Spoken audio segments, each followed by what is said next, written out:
మత్తయి సువార్త 26వ అధ్యాయము 26వ వచనం ఒకసారి చదువుదామండి. 27వ పేజ్ నెంబర్. మత్తయి. వారు భోజనము చేయుచుండగా యేసు ఒక రొట్టె పట్టుకొని దాన్ని ఆశీర్వదించి విరచి తన శిష్యులకిచ్చి, మీరు తీసుకొని తినుడి, ఇది నా శరీరం అని చెప్పాను. చాలండి. హల్లెలూయా. యేసయ్య ఇక్కడ ఒక రొట్టెను పట్టుకుని దానిని ఆశీర్వదించి ఏం చేసి ఉన్నాడండి? విరిచి తన శిష్యులకు ఇచ్చినట్లుగా మనం చూస్తూ ఉన్నామండి. ఎప్పుడైతే యేసయ్య చేతిలో మనము కూడా ఉంటామో మనము కూడా ఆశీర్వదించబడతామండి. హల్లెలూయా. మనం ఎప్పుడైతే మొదటిగా దేవుని చేతిలో పడతామో, దేవుడు ఎప్పుడైతే మనలను విరుస్తాడో, విరవడం అంటే మనిషిని విరిచేయడం కాదు కానీ మన మనస్సుని ఎప్పుడైతే దేవుడు విరుస్తాడో అప్పుడు నిజముగా మనము ఆశీర్వదించబడిన వారిగా ఉంటామండి. హల్లెలూయా. హల్లెలూయా. యేసయ్య చేతిలో మనం పడాలంటే ఏమి చేయాలి? ముందుగా మనం ఏమి చేయాలి?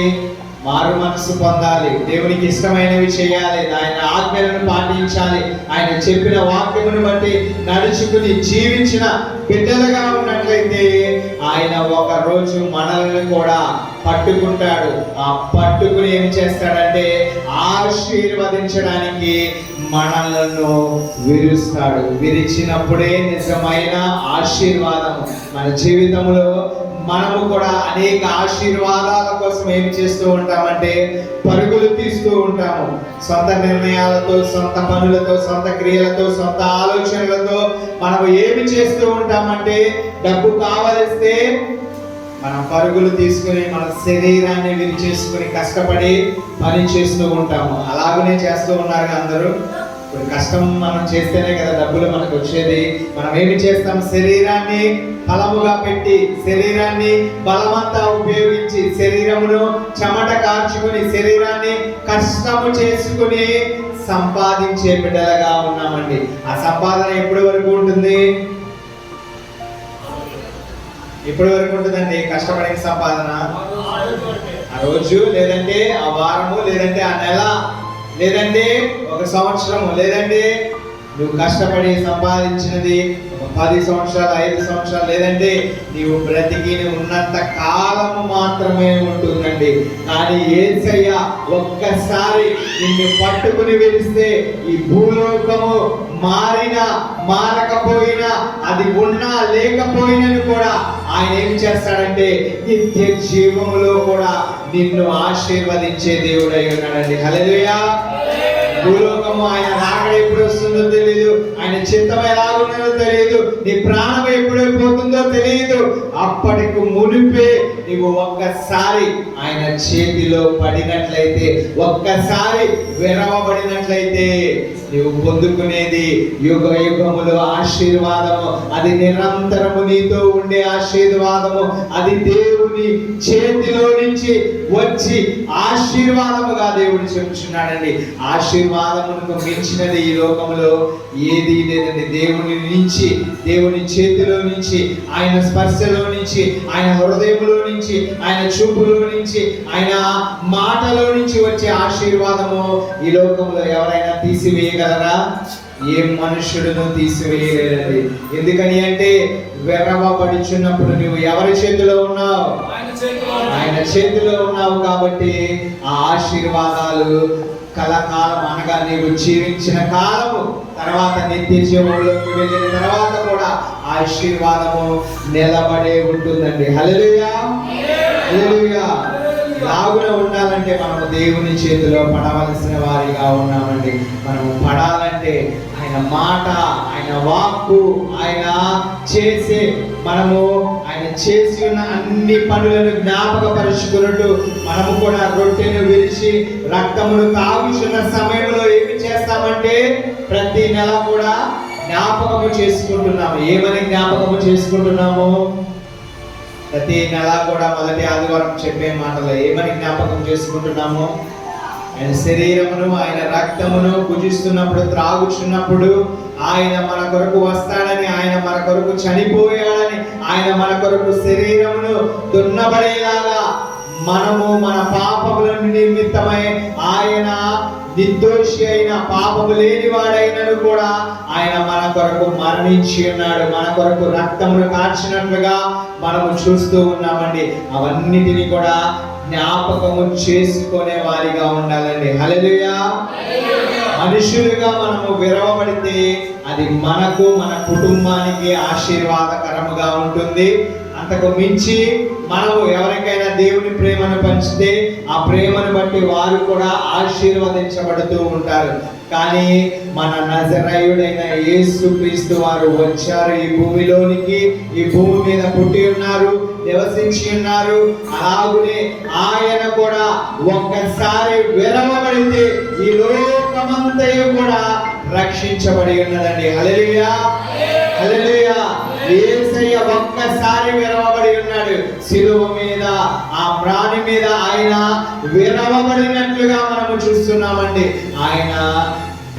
ఆయన్ని కూడా విరిచినట్లుగా మనము చూస్తున్నాము. తండ్రి దేవుడు విరిచినట్లుగా చూస్తున్నాము. ఎందుకని అంటే పాపము కుమారుని రక్తము ద్వారా తప్ప మరి ఏ మనుషుడి ద్వారా కానీ, ఏ బలి ద్వారా కానీ, ఏ గొర్రె కానీ, ఏ మేక కానీ, ఏ ఆవు కానీ, ఏ పశువు కానీ, ఏ పక్షి కానీ, ఏ మనుషుని రక్తము కూడా సరిపోదు, సరితూగదు.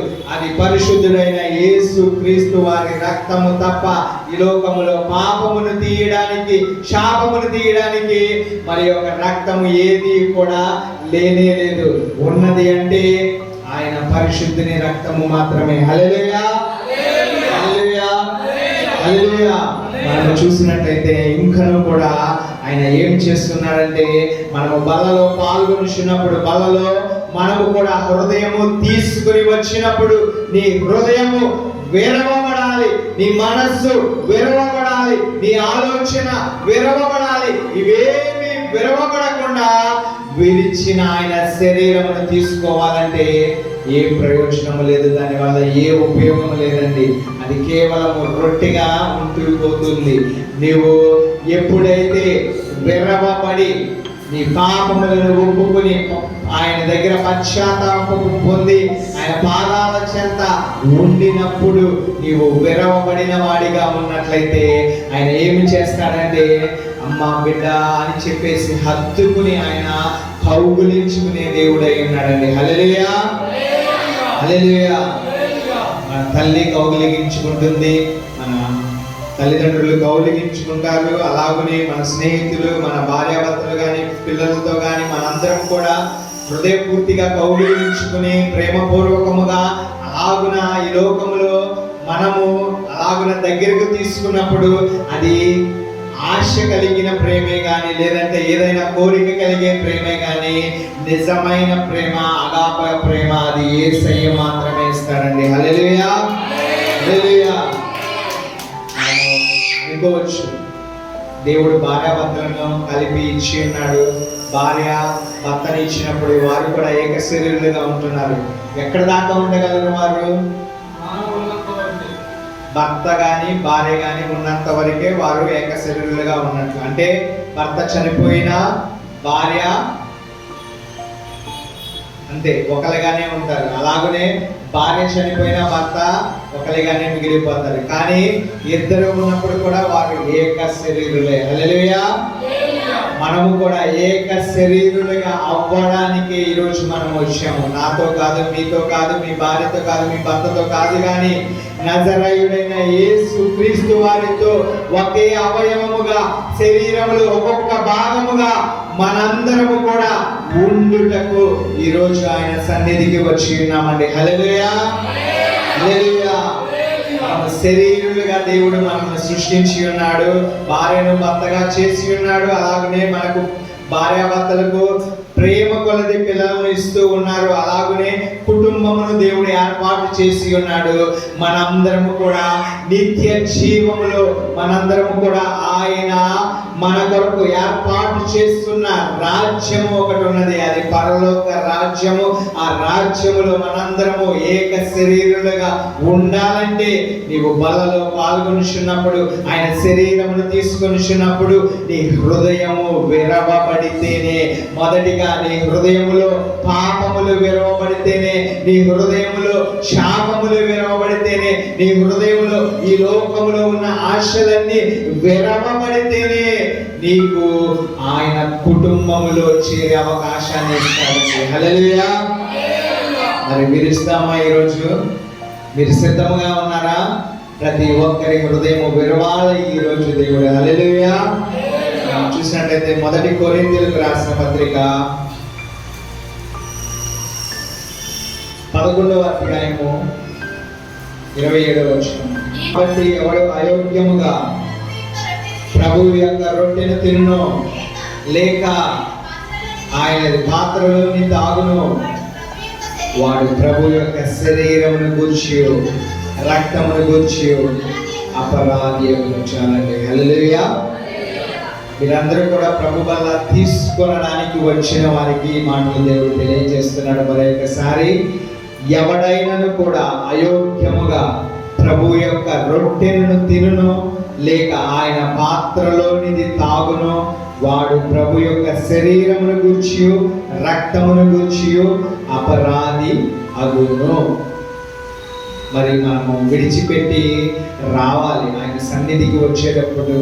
ఆయన మనము పాపములు ఏదైతే ఉన్నావో, శాపములు ఏవైతే ఉన్నావో, లేదంటే ఈ లోకములో ఆలోచనలు కలిగి మనము జీవిస్తున్నప్పుడు, దేవునికి వ్యతిరేకముగా జీవించిన బిడ్డలుగా ఉండినప్పుడు, వాటన్నిటినీ కూడా విడిచిపెట్టి వదిలివేసి ఆ క్షమాపణ పొందుకుని నీవు బలలో పాల్గొంటేనే యోగ్యుడిగా ఉంటావండి.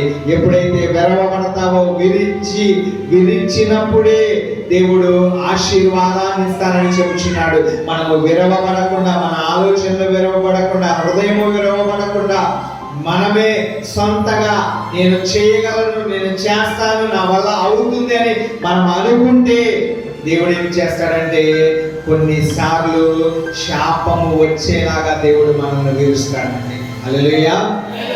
కొన్నిసార్లు విరుస్తాడు ఆయన, శాపాన్ని రావడానికి విరుస్తాడు. ఆ పాపము కొంతకాలము మనకు అనుభవం రావాలని విరుస్తాడు. అలాగనే ఇశ్రాయేలు ప్రజలు కూడా పాత నిబంధనలో చూసినట్లయితే మోషే గారి కాలంలో వారందరూ కూడా ఐగుప్తు నుంచి వారు విడిపించబడి వచ్చినప్పుడు వారందరినీ కూడా దేవుడు విరిచినట్లుగా మనం చూస్తున్నామండి. వారు ఎంతో వేదనతో, ఎంతో మొర్ర పెడుచున్నారు, దేవుణ్ణి అడుగుచున్నారు. దేవుణ్ణి, ఆ దేవా మమ్మల్ని కాపాడు, రక్షించి బానిస బ్రతుకు నుంచి విముక్తిని కలగచే, మా పితరులకు వాగ్దానం ఇచ్చావు కదా అని చెప్పేసి దేవుణ్ణి అడుగుచున్నప్పుడు వారందరినీ కూడా ఒక రాత్రిలోనే వారి హృదయాలన్నిటినీ ఆ బానిసత్వము నుంచి దేవుడు విరిచి వారికి వాగ్దాన భూమిని ఇవ్వడాలని దేవుడు ఆశ కలిగి వారిని నడిపించినట్లుగా మనము చూస్తూ ఉన్నామండి. హల్లెలూయా. వారందరినీ కూడా వారి హృదయాలు విరవడం ద్వారా, వారి హృదయాలు మార్చడం ద్వారా వారికి ఏమి లభిస్తుందని అంటే వాగ్దాన భూమి వారి ముందల, వారి కళ్ళ ముందా, లేదంటే వారికి వెలుచున్న ఆ నిరీక్షణలో దేవుడు ఆ అనుభవాలన్నింటినీ కూడా అందించినట్లుగా మనం చూస్తున్నామండి. హల్లెలూయా. వారు బయలుదేరేటప్పుడు ఎలాగో ఉన్నారంటే ఈ శ్రద్ధగా వింటామని వారందరూ బయలుదేరినప్పుడు ఆలోచన కలిగి ఉన్నారండి. ఒక అడుగు వేశారు, బయటికి ఐగుప్తులో నుంచి బయటికి వచ్చారు, అరణ్యంలోనికి వచ్చారు. ఆ ఎడారి ప్రాంతంలోనికి వచ్చినప్పుడు వారి ఆలోచనలన్నీ కూడా మారిపోయి ఉన్నవండి. వారు విరవబడినప్పుడు ఎంతో బలముగా ఉండి ఉన్నారు. ఎప్పుడైతే ఆ విరిచినది ఆశీర్వాదము పొందులేక వారు అందరూ కూడా అక్కడనే విడిచిపెట్టినప్పుడు వారు శాపమును కొని తెచ్చినట్లుగా మనము చూస్తున్నామండి. అనేక మంది బయలుదేరి ఉన్నారు. వారిలో కొంతమంది వ్యభిచారం చేసి వారు చనిపోయి ఉన్నారు. కొంతమంది దేవతను చేసుకుని వారు కొంతమంది చనిపోయినట్లుగా మనం చూస్తున్నాము, దూడ రూపంలో చేసుకుని. అలాగనే కొంతమంది పాపము శాపము వల్ల కొంతమంది చనిపోయినట్లుగా మనం చూస్తున్నామండి. రకరకాలుగా బయలుదేరిన వారిలో అనేక మంది సగములోనే మధ్యలోనే చాలా మంది చనిపోయినట్లుగా మనం చూస్తున్నామండి. చివరికి చేరింది వాగ్దాన భూమికి ఎంతమంది? ఇద్దరు వారు వెళ్ళినట్లుగా మనం చూస్తున్నామండి. మిగిలిన వారందరూ అక్కడనే ఒకరి తర్వాత కొంతమంది హతమైపోయి ఉన్నారండి. మన జీవితంలో కూడా మందిరానికి ప్రతి వారము వస్తున్నామండి. వాగ్దాన భూమి చేరుకోవాలని పరుగులు తీసుకుని వస్తున్నామండి. మనము కూడా అయోగ్యులుగా ఉండి దేవుని యొక్క ప్రభు బలలో చేయి వేస్తే అపరాధులము అని దేవుడు చెబుతున్నాడండి.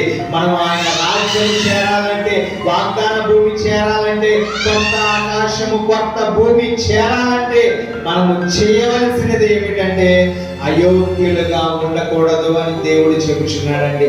అపరాధులుగా ఉండకూడదని దేవుడు చెబుతున్నాడండి. విరవబడాలి. మనము విరవట ద్వారా ఆశీర్వాదాన్ని పొందుకుంటామని దేవుడు చెబుతున్నాడండి. హల్లెలూయా.